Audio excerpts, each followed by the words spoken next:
बाली और सुग्रीव की। दोनों में बहुत प्रेम था, परंतु एक गलतफहमी के कारण दोनों के बीच वैर हो गया। एक दिन बाली एक मायावी राक्षस से लड़ने में गुफा में गया। उसने सुग्रीव से कहा, अगर मैं अधिक समय बाहर न आऊं तो समझ लेना कि मैं युद्ध में मारा गया हूँ। बाली जब अंदर गया तो बहुत समय तक आवाजें आती रही। कहा जाता है कि यह युद्ध महीनों तक चला। जब अंदर से आवाजें आनी बंद हो गई तो फिर सब शांत हो गए। सुग्रीव को लगा कि बाली मर गया है, इसीलिए उसने गुफा का द्वार बंद कर दिया और किष्किंधा लौट आया। बाली जब जिंदा लौटा तो उसने समझा कि सुग्रीव ने छल से उसे मारने की कोशिश की है, वह राज्य हड़प लिया है।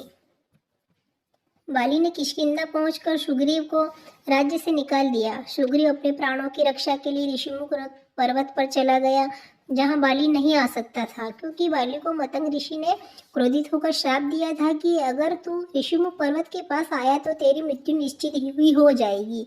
इस डर के कारण बाली ऋषिमुख पर्वत पर नहीं जाता है। इसलिए सुग्रीव ने ऋषिमुख पर्वत पर अपने प्राणों की रक्षा के लिए वहां रहने लगा। तभी भगवान राम वहां सीता की खोज में पहुंचे। हनुमान ने राम और सुग्रीव का मिलन कराया। सुग्रीव ने राम को अपनी व्यथा सुनाई। राम ने कहा, मैं तेरे अन्याय का अंत करूंगा। राम ने योजना बनाई।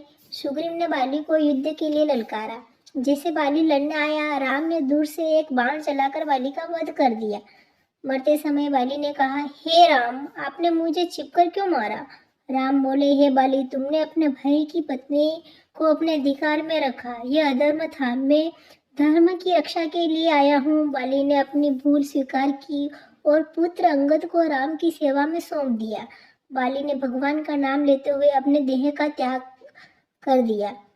किस तरह एक गलतफहमी के कारण दो भाइयों के बीच शत्रुता हुई और बाली को अपने प्राणों को त्यागना पड़ा।